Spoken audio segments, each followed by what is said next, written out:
Hello বন্ধুরা, good morning. তো এটা দেখতে পারে সকালের টাইমে কালকে রাত্রে এরকম বৃষ্টি দিছে, যেটা আমি তো তখন বাজে ধরো 11:30টার টাইমে আমি ভিডিওটা করছি। আর এর আগে তো আরও হাঁটু অব্দি জল আছে, তখন আর বাইরে পারছি না। তখন বাইরে গিয়ে আমি যেইরাম দোকানে, স্কুটি তো বাইর করা গেছি না, এত জলে স্কুটি বাইর করলে আমার আরও স্কুটি উটি নষ্ট হইব, আরও বেজাল হবো। তার দিকে আমি আর স্কুটি বাইর করছি না, আমি টুকটুকেই যাইলাম। আর এই জলের মধ্যে আমার মানে একটু বৃষ্টি দিলেই এরকম হয় অবস্থা। এটা পুরো রাস্তা কিটা করা যায়, কিছু করলে ভালো হয়।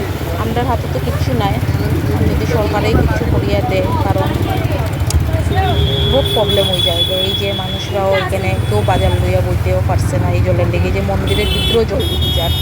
এটার লেগে যদি একটু কেউ যদি দেখতে পারায়, এটার লোক সামনের দিকের মানে পুরো মেইন রোড অব্দি জল হয়ে যায় ভাবো। তো ভাবছি শেয়ার করি